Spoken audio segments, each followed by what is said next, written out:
मेरे ऊपर बहुत बड़ा हमला भी हुआ था। 19 दिन में उन्नाव जेल में रहा।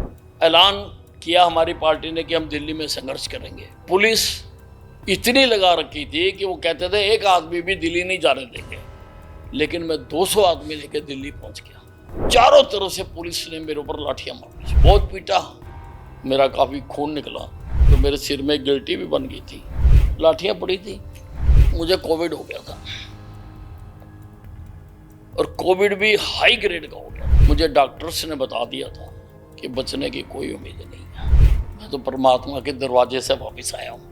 फिर पार्टी आगे बढ़ी। मुझे फक्र है इस बात का कि आज हरियाणा में एक भी ऐसा अफसर नहीं होगा जो मेरे काम को इनकार करता हो, लेकिन सख्ती करनी पड़ती है।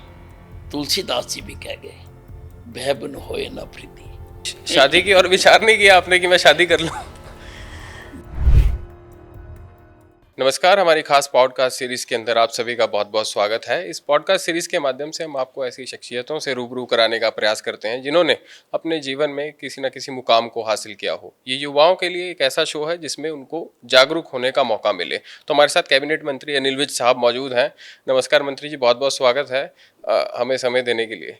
मंत्री जी, शुरुआत बचपन से करना चाहेंगे आपके कि बचपन का संघर्ष कैसे कैबिनेट मंत्री तक आ पहुंचा। सर, कहाँ से शुरुआत हुई थी? मेरे पिताजी रेलवे कर्मचारी थे। हमारे माँ बाप ने हमें बड़ी मुश्किल से पढ़ाया, स्कूल पढ़ाया, कॉलेज में पढ़ाया। कॉलेज में जब मैं गया तो वहाँ पर एक प्रोफेसर होते थे, गोपाल कृष्ण जी। वो संघ से जुड़े हुए थे। मुझको नहीं मालूम उन्होंने मुझको क्यों छांटा। एक दिन उन्होंने मुझे बुलाकर कहा कि आप विद्यार्थी परिषद में काम करो, अखिल भारतीय विद्यार्थी परिषद में, और यहाँ पर एसडी कॉलेज में यूनिट बनाओ। मैंने यूनिट बनाई वहाँ पर और मैं वहाँ की यूनिट का जनरल सेक्रेटरी बना। हमने जो विद्यार्थियों के मामले होते थे हम उनको उठाते रहे जी। और धीरे धीरे जब मैं ग्रेजुएशन करके बाहर आ गया तो मैं संघ के सभी संगठनों से जुड़ा रहा। मैंने विश्व हिंदू परिषद में भी काम किया, मैं उसका जनरल सेक्रेटरी रहा। मैं बीएमएस के साथ भी जुड़ा रहा। मैं और भी संस्थाएं जो थी उनके साथ मेरा जुड़ाव रहा। फिर मेरी नौकरी बैंक में लग गई, स्टेट बैंक में। मैंने 17 साल वहां पर नौकरी की। लेकिन नौकरी के दौरान भी मैं संगठन से जुड़ा रहा, साथ साथ काम चलता रहा संगठन का भी। इलेक्शन आए,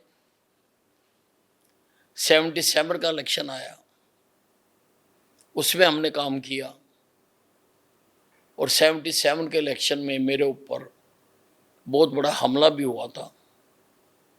विरोधी पार्टी के लोगों ने करवाया। लगभग 200 आदमियों ने मेरे ऊपर हमला किया था चुनाव से एक दिन पहले। किस तरीके की घटना थी मंत्री जी वो, मतलब अगर विस्तार से उसको जानने का प्रयास करें कि नहीं, बस अब उनका क्या ध्येय होगा, वो डिस्टर्ब करना चाहते थे, जहाँ मुझे रोकना चाहते थे, जहाँ वो चाहते थे कि चुनाव से पहले कुछ गड़बड़ हो जाए। तो 200 आदमी मंत्री जी हमला कर रहे थे, तो आपने संभाला किस तरीके से अपने आप को उस वक्त? नहीं, वहाँ मैंने कोशिश की और मेरा सारा हाथ मुंह सूज गया था और फिर मैं डॉक्टर के पास गया। डॉक्टर ने इमीडिएटली इंजेक्शंस लगाए मेरे को और फिर मैं बहुत डरता डरता घर पे आया क्योंकि डर लग रहा था। घर वाले कहेंगे कि भाई ये क्या तू अपनी शक्ल बना के आ गया। बिल्कुल। पर आके मैंने घर वालों को समझाया कि भाई मैंने कोई उत्तेजना नहीं की थी, मेरे ऊपर अचानक हमला हुआ और अब हमला हुआ तो हुआ, चोटें भी आई उसमें। तो इस प्रकार से आगे चलते रहे, चुनाव आते रहे धीरे धीरे। 77 का हमने इमरजेंसी का समय भी देखा, इमरजेंसी के समय में भी हमने काम किया। हम रात को जो हॉस्टल्स थे कॉलेजेस के, उनमें जाके पोस्टर लगा के आते थे, दीवारें फांद के चले जाते थे और पोस्टर लगा के आते थे कॉलेजों में। और कई बार हमारे पोस्टर लगाने से कॉलेजों में इमरजेंसी के खिलाफ कॉलेज बंद भी हुए, संघर्ष भी हुए, और भी कई काम थे। उस वक्त अखबार में सेंसरशिप लग गई थी, तो लोगों को सही खबरों का पता नहीं लगता था। लेकिन हमारे संगठन ने एक सीक्रेट अखबार निकाला। वो अम्बाला छावनी में किसी सीक्रेट स्थान पर आता था और उस स्थान का केवल मुझे पता था, और वहां से वो अखबारें लेके हम लोगों तक पहुंचाते थे ताकि लोगों को सही स्थिति का ज्ञान हो। इमरजेंसी के दौरान ऐसे ही चलता रहा। और उसके बाद 87 का इलेक्शन आया, और भी इलेक्शन आए। 87 में सुषमा स्वराज जी आई, वो जीत गई, वो मंत्री भी बनी। लेकिन वो बीच में राज्यसभा में चली गई। राज्यसभा में चली गई तो अम्बाला में उपचुनाव आ गया। उपचुनाव आ गया तो बहुत लोग लड़ना चाहते थे, क्योंकि उस वक्त वातावरण था। हालांकि उस वक्त ग्रीन ब्रिगेड का टाइम था और महम कांड होके हटा था, दहशत भी थी। ओम प्रकाश चौटाला जी मुख्यमंत्री थे उस वक्त। बिल्कुल। और उस समय हरियाणा में लहर भी थी तो पार्टी की। उस वक्त बहुत लोग टिकट लेना चाहते थे और वो अपने अपने सिफारशी भेजते थे ऊपर के नेताओं के पास। सिफारशी मैं भी भेजता था, पर मैं भेजता था कि मुझे टिकट मत देना, क्योंकि हवाओं में ये बात थी कि पार्टी अनिल विज को टिकट देना चाहती है। और मुझे बड़े बड़े नेताओं ने कहा भी, मुझे अडवाणी जी ने कहा, मैंने कहा जी मैं नहीं लड़ सकता। मुझे डॉक्टर मंगल सेन ने कहा, जी ने कहा, मुझे सुषमा स्वराज जी ने कहा, मुझे मदन लाल खुराना जी ने कहा, मुझे कृष्णलाल शर्मा जी ने कहा। वही उस वक्त के पार्टी चलाते थे, वही सारे लोग थे। मैंने कहा मैं नहीं लड़ना चाहता, मैं नौकरी क्या करता कारण था मंत्री जी? क्या कारण था इलेक्शन ना? नहीं, मैं नौकरी करता था। सरकारी नौकरी थी आप? मैं नौकरी में था, तो मैंने कहा मैं नौकरी नहीं छोड़ना चाहता। मेरी 20 साल की नौकरी हो जाएगी, बिल्कुल, फिर मैं होल टाइमर बन जाऊंगा, फिर मुझे पेंशन भी मिलेगी। 17 साल में तो मुझे कुछ भी नहीं मिलना था और कुछ मिला भी नहीं। मेरे अपने पैसे काट लिए उन्होंने सारों ने। मैं कोर्ट में लड़ के मैंने अपना प्रोविडेंट फंड लिया और मैं खुद पेश हुआ ट्रिब्यूनल में, बिना वकील, कंज्यूमर ट्रिब्यूनल में। मैं खुद जाके मैंने अपनी पैरवी करी, अपनी दलील खुद दी, मैंने खुद पैरवी करी। बैंक ने हिंदुस्तान का सबसे बड़ा वकील खड़ा किया था जी। और मैंने अपनी पैरवी खुद की, क्योंकि मैं वकील के पैसे नहीं दे सकता था, मेरे पास नहीं थे पैसे देने के लिए। और वो मैं केस जीता, वो केस रिपोर्ट भी हुआ और मेरे को वो मिले, कंपनसेशन भी मिली, पैसे मिले मेरे को। तो 90 की मैं बात बता रहा हूं कि 90 में फिर संगठन ने मुझे आदेश दे दिया कि आप नौकरी छोड़ो और चुनाव लड़ो। तो मैं चुनाव लड़ा, मैं वो चुनाव जीत गया। बड़ा कठिन चुनाव था, कुछ भी हो सकता था उस चुनाव में, लेकिन अम्बाला की जनता ने हमेशा मेरा साथ दिया। मैं 7 बार अम्बाला से चुनाव जीत चुका हूं। बिल्कुल। चौथी बार मैं लगातार हूं जीता हुआ, और तीसरी बार मैं मंत्री हूं। और मुझे नहीं पता कि यहां तक कैसे पहुंच गए। निकले थे कहां जाने के लिए, पहुंचे हैं कहां मालूम नहीं। खुद अपने भटकते कदमों को मंजिल का निशान मालूम नहीं। मंत्री जी, एक कहावत है आपको लेकर कि अनिल विज साहब सत्ता में तो जरूर हैं, पर उनका जो मिजाज है वो बड़ा सख्त है और वो शुरू से संघर्ष ही करते आए हैं। एक बड़ी डायलॉग बड़ा फिक्स है कि मंत्री जी की गाड़ी में दरी तो जरूर पड़ी होती थी। नहीं, देखिए, ऐसा है कि वो समय था, आज भी है, कि मैं दरी अपनी कार में रखता था। कार की डिग्गी में। और आप लोगों ने यहाँ जो चंडीगढ़ के पत्रकार हैं उन्होंने वो देखा भी, बिल्कुल। क्योंकि जब मैं भारतीय जनता पार्टी विधायक दल का नेता था और हम 4 एमएलए थे और भूपेंद्र सिंह हुड्डा जी मुख्यमंत्री थे, उस वक्त सदन में डेमोक्रेसी नहीं थी। उस वक्त सदन में धक्काशाही थी और मुझे तो बोलने नहीं दिया जाता था और मुझे तो बिना वजह ही उठा के मार्शलों के माध्यम से बाहर फेंक दिया जाता था। और मेरा ख्याल है अगर हरियाणा विधानसभा का रिकॉर्ड निकाला जाए जी।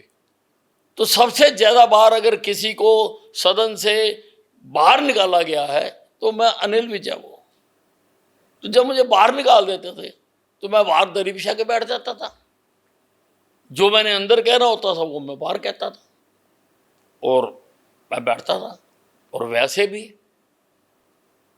हमें संघर्ष बहुत करना पड़ा, कई प्रकार के हमने संघर्ष किए हैं। जहां भी अधिकारियों की ज्यादती होती थी तो हम वहां जाते थे और संघर्ष करके हमने बहुत काम भी किए। मैं आपको उदाहरण देना चाहता हूँ। अम्बाला छावनी में एक जगह थी, ट्रिब्यून कॉलोनी के पास। ट्रिब्यून कॉलोनी हमारे शहर की सबसे पॉश कॉलोनी है। उसके साथ एक 22 एकड़ की जमीन थी। भजनलाल जी मुख्यमंत्री होते थे उस वक्त। कांग्रेस के लोगों ने उसके प्लाट काट के 50 रुपए गज के हिसाब से अपने नाम करवा लिए। 50 रुपए गज, कुछ भी कीमत नहीं है। जबकि ट्रिब्यून कॉलोनी में उस वक्त हजारों रुपए गज जगह होगी। उस जमाने में भी उस जमाने में 50 रुपए गज के हिसाब से। जी। तो हमने संघर्ष किया, हमने धरने दिए, जुलूस निकाले, भूख हड़तालें की और हाई कोर्ट में लगाया। हाई कोर्ट से जीत के मैं आया और आज उसी जगह पर मैंने हरियाणा का सबसे सुंदर पार्क बनाया, नेताजी सुभाष चंद्र बोस पार्क। मैंने बना के दी। इसी प्रकार से हमारे वहां एक गांधी ग्राउंड है जी। हम एक दिन सुबह उठे तो हमने देखा कि आधे गांधी ग्राउंड को कब्जा कर रखा, तारे लगा के किसी ने कब्जा कर लिया। मैं वो नेता का नाम नहीं लेना चाहता हूँ, कांग्रेस का बहुत बड़ा नेता रहा वो, कांग्रेस का प्रेसिडेंट भी रहा वो, नाम ले भी सकते हैं। उसने कब्जा कर लिया वहां पर जी। तो हमें नहीं जचा वो। हमने उसके लिए संघर्ष किया, हम कोर्ट में गए, कोर्ट से जीत के आए और आज उस जगह के ऊपर बैंक स्क्वायर का मॉल बना है, जो शायद हरियाणा की सबसे बेहतरीन बिल्डिंग होगी। तो ऐसे अनेकों मुद्दों पर हमने संघर्ष किया। जब अयोध्या कांड के बाद, अयोध्या में मैं दोनों बार गया। आपकी अडवाणी जी से करीबियां भी उसी वक्त हुई, आपने लाठी खाई वहां। अडवाणी जी तो मेरे घर कई बार आए जी। अडवाणी जी कई बार मेरे घर आए, मेरे से बहुत प्यार करते हैं। ऐसा बताया जाता है कि उस समय संघर्ष के दौरान आपको बहुत लाठियां पड़ी। नहीं, मैं बता रहा हूँ वो हादसा, जब आप पूछ रहे हो मेरे से तो मैं आपको बता रहा हूँ कि मैं अयोध्या में दोनों बार गया। पहली बार गया मैं लखनऊ में अरेस्ट हो गया, 19 दिन में उन्नाव जेल में रहा। वहां से छूटे हम दोबारा आ गए, दोबारा गए। जब वो ढांचा टूटा है मेरी आंखों के सामने टूटा है, आप साक्षी, मैं मौके पर मौजूद था, मैं साक्षी हूं। और मैंने देखा है कि जब 10 फुट गहरा वो खोद दिया गया, नीचे से राम जी की मूर्ति निकली। मैंने देखी, आपने अपनी आंखों से मैंने देखी और मैंने उसको हाथ लगा के उसको उठाया भी है, मैंने देखी वो। लेकिन उसके बाद प्रतिबंध लग गया, संघ पर भी, बीजेपी पर भी प्रतिबंध लग गया, अकाउंट फ्रीज हो गए। अंबाला जिले में बीजेपी के लोगों के, आरएसएस के तो हुए होंगे ज्यादा, बीजेपी के लोगों के 3 लोगों के अकाउंट फ्रीज हुए थे। एक मेरे, जी एक कालका में नरदेव शर्मा हुआ करते थे जो एक बार बाई इलेक्शन लड़े थे, और अंबाला सिटी से जो एमएलए थे मास्टर शिव प्रसाद जी। हम 3 लोगों के अकाउंट फ्रीज हुए। उसके बाद संघर्ष हुआ, ऐलान किया हमारी पार्टी ने कि हम दिल्ली में संघर्ष करेंगे, बिल्कुल। और पुलिस इतनी लगा रखी थी कि वो कहते थे एक आदमी भी दिल्ली नहीं जाने देंगे, और मेरे को तो विशेष तौर पर चैलेंज किया था कि दिल्ली नहीं जाने देंगे। लेकिन मैं 200 आदमी लेकर दिल्ली पहुंच गया, और हमारी ड्यूटी जहां पर अडवाणी जी ने गिरफ्तारी देनी थी वहां पर लगी। वहां पे लगभग 10,000 लोग थे। 10,000 लोग? 10,000 लोग थे जहां पर अडवाणी जी ने गिरफ्तारी देनी थी। जी। लेकिन पुलिस ने इतनी जबरदस्त शेलिंग की, इतनी जबरदस्त शेलिंग की कि सब भाग गए वहां से। सिर्फ अडवाणी जी और मैं, आप दोनों रह गए? मैं अडवाणी जी के आगे से खड़ा रहा। मेरी आंखों से आंसू बहते रहे क्योंकि वो थी टीयर गैस थी। टीयर गैस थी, पर मैं ऐसे खड़ा रहा। फिर अडवाणी जी ने मुझे कहा, अनिल जी इनको को शेलिंग बंद करे, अब तो सब भाग गए, मैं गिरफ्तारी दूंगा। मैं गया वहाँ पर, जो भी पुलिस वाले थे, मैंने उनको कहा भी आप गाड़ी मंगवाओ, अडवाणी जी गिरफ्तारी देंगे। तो उन्होंने कहा आप कौन हो? मैंने कहा मैं प्रदेश युवा मोर्चा का अध्यक्ष हूँ। जी। प्रदेश युवा मोर्चा का अध्यक्ष हूँ। तो उन्होंने मेरी बात मान ली, उन्होंने गाड़ी मंगाई, अडवाणी जी को बैठाया उन्होंने। मैंने अडवाणी जी से पूछा जी मेरे लिए क्या आदेश है, मैं आपके साथ चलूं? उन्होंने कहा नहीं, आप एक काम करो, जी। ये जितने लोग इधर उधर हो गए हैं ना, आप इनकी गिरफ्तारी करो। आप कहो कि भाई आप लोग आओ और सारे गिरफ्तारी दें, जितने ज़्यादा लोग गिरफ्तारी देंगे उतना प्रभावी होगा। बिल्कुल। बात भी ठीक थी। तो मैंने पुलिस वालों से बात करी, मैंने कहा जी बसें मंगाओ, हमारे लोग गिरफ्तारी देंगे। तो पुलिस वालों ने कहा जी गड़बड़ नहीं होगी। मैंने कहा मेरी गारंटी, जब अनिल विज गारंटी दे रहा कोई गड़बड़ नहीं होगी। तो बसें आई और हमने बसें भर के वो जाने लगे। लेवल पे गिरफ्तारी दी। वो जाने लगी, भर भर के सबने गिरफ्तारी दी। सबको स्टेडियम में ले गए थे, वहां से भर भर के। मैं भरवा रहा था, मैं सड़क पर खड़ा था। इतनी देर से सामने से एक बस आई, उसमें रामविलास शर्मा जी लटक रहे थे। उन्होंने मुझे कहा भी सब यहाँ कहाँ खड़े हो, आगे बढ़ो। मैंने कहा ठीक है। मैंने वो भराना तो छोड़ दिया, मैं जितने लोग थे लेके मैं आगे चला गया। आगे जाकर एक स्थान पर पुलिस ने डंडे लगा के रोक रखा था कि भी कोई आगे नहीं जा सकता। मैंने कहा आगे कैसे नहीं जा सकते, हमारे प्रदेश अध्यक्ष का हुक्म है आगे बढ़ो। मैंने कहा मैं तो आगे बढ़ूंगा। मैं आगे बढ़ गया, और मैं जैसे ही आगे उनका बैरिकेड तोड़ के आगे बढ़ा तो चारों तरफ से पुलिस ने मेरे ऊपर लाठियां मारनी शुरू कर दी, चारों तरफ से हमला हो। और वो मेरा सीन उस वक्त घूमता आईना, एक कार्यक्रम आता था दूरदर्शन के ऊपर, पुराना कार्यक्रम है वो, घूमता आईना, 12 बजे के आसपास। हाँ, तो घूमता आईना में वो मेरा सारा दिखाया गया। बल्कि उस कार्यक्रम में बाकी उन्होंने कवर ही नहीं करा, उन्होंने मेरे को पीटते हुए ही दिखाया उस वक्त। तो बहुत पीटा।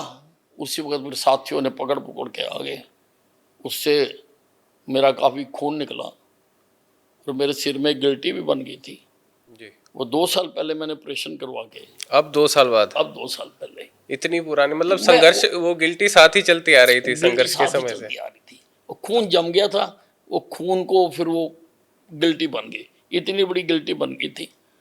तो मैंने वो अभी पीजीआई से डॉक्टर काबा है, वो प्लास्टिक सर्जन है, तो बहुत काबिल डॉक्टर है। उन्होंने एक आदमी का हाथ कट गया था तो हाथ जोड़ दिया था उन्होंने, इज़ वेरी इंटेलिजेंट। मैंने उनको दिखाया, उन्होंने कहा मैं निकाल दूंगा। उन्होंने मेरे सिर से वो निकाल दी। उन्होंने कहा ये जो आपके लाठियाँ पड़ी थी ना, ये वो गोली थी, और वो उन्होंने निकाल दी। तो ऐसे ही चलता रहा सारा। तो उस वक्त वो लाठियाँ पड़ी थी, फिर हम आगे, फिर आगे बढ़ना शुरू करा, फिर पार्टी आगे बढ़ी। पहले हम 4 आए, फिर हमारी सरकार बन गई। अब बार बार हमारी सरकार बन रही है क्योंकि हमें मौका मिल गया काम करके दिखाने का। और नरेंद्र मोदी जी का जो मार्गदर्शन है, जो उनकी सोच है जी नरेंद्र मोदी जी की, नरेंद्र मोदी जी ने राजनीति की धारा बदल दी। पहले झूठ, फ्रेब, वादों की राजनीति हुआ करती थी। नरेंद्र मोदी जी ने विकास की राजनीति शुरू कर दी। और विकास को सारी दुनिया चाहती है। अब ये जो सारे प्रदेशों में बार बार भारतीय जनता पार्टी की सरकारें आ रही हैं, ठीक है, और लोगों का भी योगदान है, मैं ये नहीं कहता औरों का योगदान नहीं है, पर मुख्य रूप से जो नरेंद्र मोदी जी की सोच है, जो उन्होंने कहा कि मैं सन 2047 तक विकसित भारत बनाना चाहता हूं। आप मुझे बताइए, पहले भी तो इतने प्रधानमंत्री रहे, कोई प्रधानमंत्री क्यों नहीं ये सोच सका कि विकसित भारत बनाना? क्योंकि उनका उद्देश्य ही नहीं था देश को विकसित करना। आज हमारे प्रधानमंत्री नरेंद्र मोदी जी ने यह संकल्प लिया है, और विकसित भारत का मतलब आप जानते हो, हम विकासशील देश हैं। कुछ देश अविकसित देश होते हैं, हम विकासशील देश हैं, यानी विकास हो रहा है, हम लोगों को चीजें मुहैया करा रहे हैं। विकसित देश यानी लोगों को जो चाहिए वो सब कुछ तब तक मिल चुकेगा। इतनी बड़ी सोच, लोगों ने उसको स्वीकार कर लिया। कहीं भी और चुनाव होंगे, आप देख लेना, अनिल विज बोल रहा, कहीं भी चुनाव होंगे जीतेगी भारतीय जनता पार्टी, क्योंकि लोगों ने ये जो नरेंद्र मोदी ने राजनीति की दिशा तय की है, लोगों ने उसको स्वीकार कर लिया। मंत्री जी, ज़्यादा समय नहीं लूँगा आपका, आपके करियर के मतलब काम के रिपोर्ट कार्ड पर भी आऊँगा, पर एक पर्सनल सवाल आपसे शुरू से रहा है। आपने अपना सारा जीवन एक संत की तरह व्यतीत कर दिया, गृहस्थ जीवन की तरफ बढ़ने का कभी नहीं सोचा? क्योंकि एक जवानी का दौर होता है मंत्री जी, आप उस समय भी सरकारी नौकरी वाली थे, तो रिश्ते भी बहुत आए होंगे, तो कभी शादी की और विचार नहीं किया आपने कि मैं शादी कर लूँ? देखिए, जिस संगठन और जिस पार्टी में मैं लगा हुआ था जी, वहां पे मेरे जैसे ही थे सारे। ये तो आप बदले, पहले मेरे जैसे ही हुआ करते थे, और सारे ये था कि भाई काम करना, तो काम करते थे, इसलिए इस बारे में कभी सोचा ही नहीं। मतलब सोचने का समय ही नहीं मिला? नहीं, सोचा ही नहीं, सोचे नहीं। जी ऐसा है कि जिस स्कूल में मैं पढ़ा हूं, जी, जिस स्कूल में मैंने शिक्षा ली है, वहां पर सिर्फ काम करना सिखाया जाता है, इन चीजों के बारे में कभी सोचा ही नहीं। मंत्री जी, होम मिनिस्टर भी आप रहे, हाल ही में बिजली मंत्री भी हैं, लेबर डिपार्टमेंट भी आपके पास, हेल्थ मिनिस्टर भी आप रहे, तमाम तरीके से हमने देखा कि आपका रवैया जो है बड़ा सख्त रहा अधिकारियों के साथ। और ये कहते हैं कि अनिल विज वो गोली है जो बड़ी स्पीड से चलती है, मतलब एक बार ये बुलेट से जो गोली निकल जाए और निशाने पर ही लगती है। तो मंत्री जी, किस तरीके से ये चीज़ें, असल में हर व्यक्ति का कोई ना कोई गुरु रहता है, तो ये चीज़ें कहाँ से सीखी? मतलब मंत्री जी, ये देखने को मिला है कि जिस समय पे होम मिनिस्ट्री आपके पास थी तो पुलिस किस तरीके से बढ़ी, और अन्य चीज़ें भी हमने देखने का प्रयास किया, उसके बारे में जरा हमें बताएं। देखिए, एक चीज तो हमें माननी पड़ेगी कि 60-70 साल से जो कांग्रेस ने शासन चलाया, जी उसने प्रशासनिक ढांचे का तो तहस नहस कर दिया। प्रशासनिक ढांचा बिगड़ा हुआ है। आज भी किसी को भी अपने फर्ज का आत्मबोध नहीं है। अगर ये सारे अपने आप काम करें तो कोई जरूरत नहीं है। और मैं बेवजह किसी के साथ, आज आप निकल जाएं, मेरे से प्यार करने वाले अधिकारियों की गिनती ज़्यादा निकलेगी, जो मेरे को प्यार करते हैं, जो मेरी बात को मानते हैं। और मुझे फक्र है इस बात का कि आज हरियाणा में एक भी ऐसा अफसर नहीं होगा जो मेरे काम को इनकार करता हो। लेकिन सख्ती करनी पड़ती है, जब कोई काम नहीं करता सख्ती करनी पड़ती है। तुलसीदास जी भी कह गए, भय बिन होए न प्रीति। तो शासन चलाने के लिए, शासन हाथ जोड़ जोड़ के थोड़ा होगा, प्लीज प्लीज करके थोड़ा होगा शासन, प्रार्थना करके थोड़ा होगा शासन, लोगों के पैरों को हाथ लगा के थोड़ा होगा शासन। शासन सख्ती से होगा। और शासन का मतलब है कि सरकार जो तय करती है वो इम्प्लीमेंट होना चाहिए। गवर्नमेंट तय करती है, कैबिनेट तय करती है, विधानसभा तय करती है, हम कानून बनाते हैं, हम मुद्दों पर विचार करते हैं, तो वो अक्षरशः होने चाहिए। और मैं उनको करवाता हूं और मैं करवाता रहूंगा अपने आखिरी सांस तक, मैं वो करवाता रहूंगा। पर जैसा मैं नजर आता हूं वैसा मैं हूं नहीं।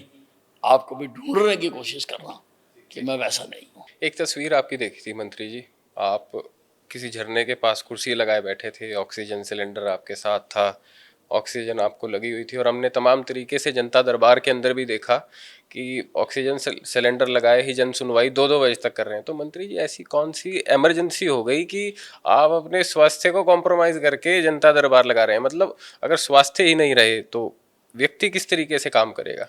देखिए, मुझे कोविड हो गया था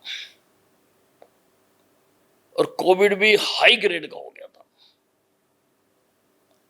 और कोविड में जिस अस्पताल में मैं था, मुझे डॉक्टर्स ने बता दिया था कि बचने की कोई उम्मीद नहीं है। मैंने पूछा उनको, तो मैंने कहा बचने के कितने चांसेस हैं? तो डॉक्टर रो पड़ा, कहता सर, उसने सिर हिलाया, सर मुझे इतना कोविड हो गया था, लेकिन लोगों की भावनाओं से, लोगों की दुआओं से मैं बच गया। मैं तो परमात्मा के दरवाजे से वापस आया हूं, मैं बच गया और मैं आ गया। और मैंने एक कविता भी बनाई थी, मैं कभी कभी तुकबंदी कर लेता हूं। तो एक कार्यक्रम हुआ था, वहां से जब मैं बच के आया तो मैंने उनको कहा था, तुम्हारी दुआओं से ही मैं जिंदा हूं, तुम्हारी दुआओं से ही मैं जिंदा हूं, वरना मैं तो एक छोटा सा परिंदा हूं। कभी ऊंचा उड़ने की ख्वाहिश नहीं की मैंने, कभी ऊंचा उड़ने की ख्वाहिश नहीं की मैंने, काम अधूरे छोड़कर चला जाता, ये सोचकर मैं बहुत शर्मिंदा हूं, मैं तो धरती का छोटा सा परिंदा हूं। तो हुआ क्या कि अस्पताल से मैं डिस्चार्ज हो गया, लेकिन उन्होंने मुझे ऑक्सीजन का सिलेंडर लगा दिया कि भाई आपको बिना ऑक्सीजन के आप नहीं रह सकते। अब मैं सारा दिन बिस्तर पर लेटा रहा हूँ, सारा दिन घर बैठा रहा हूँ, ये मेरी जो कैरेक्टर है उसके खिलाफ है। यहाँ दफ्तर में काम था तो मैं सिलेंडर लेके यहाँ दफ्तर आता था। मैं 1.5 महीना ऑक्सीजन का सिलेंडर लगाकर यहाँ मैंने लोगों की समस्याएं भी सुनी है और डिपार्टमेंट का काम भी किया, क्योंकि मैं नहीं चाहता था कि मेरी वजह से डिपार्टमेंट का काम रुके। इसलिए मैं यहाँ बैठा हूँ और मैं सिलेंडर लेकर, मैं अपने शहर के जो विकास कार्य थे, मैं रिक्शा पर सिलेंडर रख लेता था, वो साथ साथ चलता रहता था और मैं विकास के काम भी देखता था। क्योंकि ये चीजें मेरी सोच को रोक नहीं सकती हैं, किसी में ताकत नहीं है कि जो हमने काम करने का संकल्प लिया हुआ है, ऐसी अनेकों बार आई चीजें, पर ये मेरी रवानगी को रोक नहीं सकती। मंत्री जी, मेरा आपसे एक खास सवाल ये है कि अम्बाला छावनी जो है आपकी कॉन्स्टिट्यूएंसी के अंदर आता है और अब चुनाव आप लगातार वहाँ से जीत रहे हैं, तो किस तरीके आपने काफ़ी प्रोजेक्ट वहाँ पर छेड़े, अस्पताल का छेड़ा, एयरपोर्ट का छेड़ा, तो मंत्री जी आने वाले समय में क्या देखते हैं आप, अपनी छावनी का फ्यूचर किस तरीके से देखते हैं? और कुछ काम रहते हैं, कुछ काम हो गए, शहीदी स्मारक वाला जैसे काम है, डोमेस्टिक एयरपोर्ट की कितनी तैयारी है, उसके बारे में एक हमें ब्रीफ जानकारी दे दीजिए मंत्री जी। देखिए, अम्बाला छावनी ऐसा शहर है जिसको मेरे से पहले किसी राजनेता ने एक ईंट भी नहीं लगाई। ये आग मेरे शहर के लोगों के दिल में भी है और ये आग मेरे दिल में भी थी।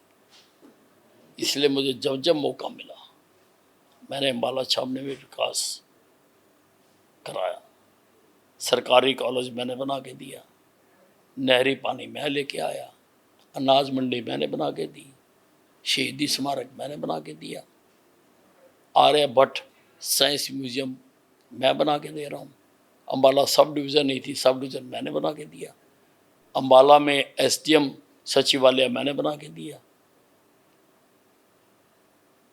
फीफा अप्रूव्ड फुटबॉल स्टेडियम मैंने बनवा के दिया, वेदर पूल का भी निर्माण वहाँ पर किया है। ऑल वेदर स्विमिंग पूल मैंने बनवा के दिया, जिम्नास्टिक हॉल को अंतर्राष्ट्रीय स्तर का मैंने करवा के दिया, बैडमिंटन हॉल मैंने बनवा के दिया, सुभाष पार्क मैंने बनवा के दिया, अम्बाला कैंट में एयरपोर्ट मैंने बनवा के दिया, अम्बाला साहा रोड 4 लेन मैंने करवा के दिया, अनेकों काम है। इसमें से सबसे मुश्किल काम था आर्मी से ज़मीन लेना मंत्री जी। वो कहते हैं कि मुझे लगभग 2-2.5 साल लगे एयरपोर्ट की ज़मीन लेने में। एयरपोर्ट को मैंने मंजूर वो करा, कहते हैं आर्मी तो अपनी ज़मीन, लेकिन आर्मी से जमीन लेना ये तो नेक्स्ट टू इम्पॉसिबल काम है, मुश्किल मतलब काम। बिल्कुल। हमने पहले एयरपोर्ट के दूसरी तरफ जमीन देखी, खेतों की तरफ, जी तो वहाँ आर्मी ने मना कर दिया कि हम इधर से रास्ता है। फिर हमने इस तरफ जमीन देखी, वो जगह आर्मी, तो बहुत लड़के उसमें हमारे जो रक्षा मंत्री हैं राणा सिंह जी। ने बहुत मदद करी, जी और उस कारण वो जमीन मिल चुकी, और आज प्रभु की कृपा से वो एयरपोर्ट तैयार है, कभी भी वहाँ से हवाई जहाज से उड़ सकते हैं।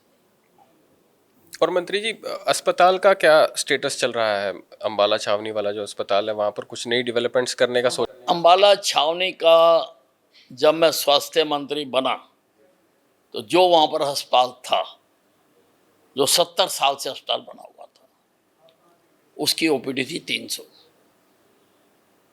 आज जो अस्पताल मैंने बना दिया, वहाँ पर सेंट्रल एयर कंडीशन अस्पताल बना दिया, सारी सुविधाएं दे दी, आज उस अस्पताल की ओपीडी है 3000 प्लस। आप अंदाजा लगा लो। प्लस मैंने वहाँ कैंसर अस्पताल बना दिया, और मैंने कई और योजनाएं मंजूर करवा रखी हैं। हमें ज़मीन हम लेने की कोशिश कर रहे हैं, क्योंकि अस्पताल के एकदम पीछे आर्मी की ज़मीन है, वो हम कोशिश कर रहे हैं, अगर हमें मिल जाए तो कई प्रोजेक्ट उसमें और बन सकते हैं। मंत्री जी, मेरा आपसे आखिरी सवाल, जो कि कहीं ना कहीं धार्मिक स्थिति से रिलेट करता है, आपकी दिनचर्या किस प्रकार की रहती है? मतलब हर किसी के दिल में भगवान के लिए पूजा अर्चना करने का एक अलग तरीका होता है। युवा इस शो को ज़्यादा देखते हैं मंत्री जी, और युवा रास्ते से आजकल कहीं ना कहीं भटका हुआ है। आप जवानी की उम्र से ही जो है संघर्ष करने लग गए थे, और हमने देखा है कि इधर उधर भटकने का समय नहीं मिला, पर युवाओं को फ़ोन, स्मार्टफोन और अन्य चीज़ों ने भटका दिया है। तो कुछ बताना चाहेंगे कि किस तरीके से आप वो रूटीन फॉलो करते हैं, या युवा किस तरीके से उस चीज़ को अपनी ज़िंदगी में इम्प्लीमेंट कर सकता है कि वो सुखी जीवन जी सके, संतुष्टि का मार्ग? देखिए, हमारे जो सनातन धर्म है, उसकी जो पुस्तकें हैं, उनमें आदमी को इंसान बनने के लिए, आदमी तो जिसने जन्म ले लिया वो है, वो कौन सी भाषा बोलता है, क्या करता है, क्या खाता है, वो आदमी है। लेकिन आदमी को इंसान बनने के लिए जो कुछ चाहिए वो सब उनमें लिखा हुआ है, लेकिन एक षड्यंत्र के तहत हमें हमारे शास्त्रों से दूर कर दिया गया। बहुत बड़ी बात। एक षड्यंत्र के तहत, क्योंकि हमारे सारे शास्त्र संस्कृत में लिखे हुए हैं, हमसे संस्कृत छीन ली गई बहुत पहले, अंग्रेजों के समय में हमारे से संस्कृत छीन ली गई। आज शादी होती है ना, पंडित जी संस्कृत में श्लोक बोलते हैं, ना दूल्हे को समझ आते हैं ना दुल्हन को समझ आते हैं, और अगर उनको समझ आ जाए तो ये जो आज शादियां टूट रही हैं, एक भी नहीं टूटेगी, एक भी नहीं टूटेगी, क्योंकि जो कुछ पंडित जी वहाँ संस्कृत में कहते हैं, अगर वो समझ आ जाए, समझ ही नहीं आता। आज तो ब्लैंक पेपर पे साइन करके आ जाते हैं। के अंदर, स्कूल की किताबों के अंदर औरंगजेब को पढ़ेंगे, अकबर को पढ़ेंगे, तो हमारी संस्कृति और विचार कैसे होंगे? उन्हीं के जैसे होंगे। और आजकल पिछले समय से ये चलता आ रहा है किताबों के अंदर कि अकबर के चैप्टर तो हैं पर हमारे योद्धाओं के चैप्टर मिसिंग है। नहीं, देखिए, ये दुर्भाग्य है और ये बहुत बड़ा खिलवाड़ हुआ है हमारे साथ कि आज हम अकबर दी ग्रेट कहते हैं, महाराणा प्रताप दी ग्रेट क्यों नहीं कहते? अब हमें महाराणा प्रताप पर फक्र क्यों नहीं होता? हमें शिवाजी पर फक्र क्यों नहीं होता? क्यों? क्योंकि हमें उनके बारे में बताया ही नहीं गया। किताबें वही लिखी गई जो उस वक्त की हुकूमत ने लिखवाई, और उस वक्त की हुकूमत जो थी वो तुष्टीकरण की नीति पर काम करती थी। उन्होंने वही चीजें लिखवाई, वही पढ़ाया, वही बच्चों ने पढ़ा। अब आप एक चीज देखो, अंबाला छावनी में मैंने 2 स्टैचू लगवाए। एक नेताजी सुभाष चंद्र बोस का लगाया, दूसरा भगत सिंह का लगाया, और तीसरा आजादी की पहली लड़ाई के शहीदों को सम्मान देने के लिए एशिया का सबसे बड़ा म्यूजियम बना कर दे रहा हूं, ताकि लोगों को हम उस ओर मोड़ सकें, लोग जान सकें कि हमारी हकीकत क्या थी, हमारी असलियत क्या थी। सब कुछ झूठ पढ़ाया गया। सामने आई कि आज़ादी की लड़ाई अंबाला से ही शुरू हुई। हाँ, ऐसे दस्तावेज मिले हैं और वो इसीलिए ये अंबाला में बनाया जा रहा। हालांकि इसमें खाली अंबाला का नहीं दिखाया जा रहा, इसमें सारे हिंदुस्तान का 1857 में जहां जहां संघर्ष हुए, अंबाला का हुआ, मेरठ का हुआ, आगरे का हुआ, पानीपत में हुआ, दिल्ली में कश्मीरी गेट पर हुआ, लाल किले पर हुआ, झांसी की रानी का हुआ, तांत्या टोपे का हुआ, गुजरात में हुआ, हैदराबाद में हुआ, हम सब कुछ दिखा रहे हैं उसमें। आजादी की पहली लड़ाई में, और ये पहली सशस्त्र लड़ाई लड़ी गई, सशस्त्र लड़ाई, हथियारों के साथ लड़े हमारे सिपाही। उसको बुलाया नहीं जा सकता, लेकिन बुला दिया, किसी ने बताया ही नहीं, उनको किसी ने याद ही नहीं करा। वो जो शहीद हुए, जिनको पेड़ों से बांध बांध के गोलियां मार दी गई, आज तक किसी ने एक आंसू नहीं बहाया। मैं वो करने की कोशिश कर रहा हूं, मैं वो करने की कोशिश कर रहा हूं। नहीं, ऐसा है कि उनका इतिहास नहीं है।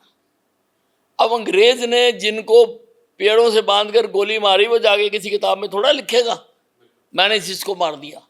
लेकिन फिर भी हम ढूंढ रहे हैं।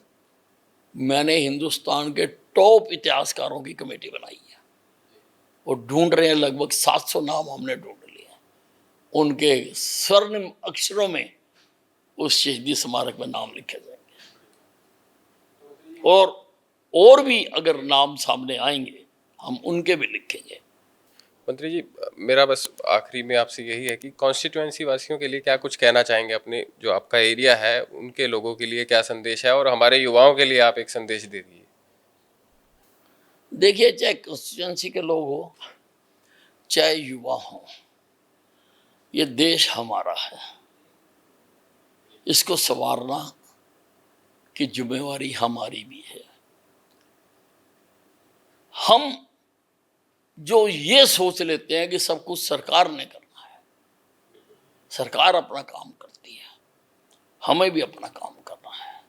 बहुत कुछ हम कर सकते हैं। आज समाज में बहुत सारी सामाजिक बुराइयां आ गई हैं, जैसे परिवार टूट रहे हैं, शादियां टूट रही हैं, भ्रष्टाचार है, संयुक्त परिवार थे वो टूट गए हैं। ऐसी बहुत सारी कुरीतियां आ गई जिसको लोग ही मिलकर ठीक कर सकते हैं। इतिहास में कभी भी सरकारों ने नहीं किया, लोगों को करना पड़ेगा।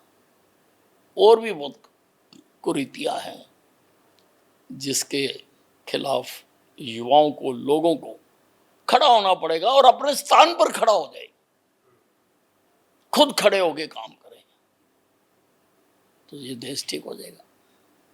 अंत में अगर आपका मन हो, एक आप लाइन गुनगुनाया करते हैं जो बहुत वायरल होती है कि मैं जिंदगी का साथ निभाता चला गया, अगर हमें नहीं, अरे ये तो वैसे ही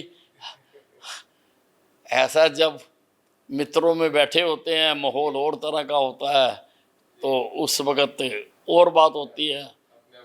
अब इस वक्त गाना थोड़ा सा मुश्किल है। कोई बात नहीं, बहुत बहुत शुक्रिया मंत्री जी हमें समय देने के लिए। तो ये थे हमारे साथ कैबिनेट मंत्री अनिल विज साहब, जिन्होंने तमाम तरीके से हमारे साथ बात की। देखते रहिए पंजाब केसरी। धन्यवाद।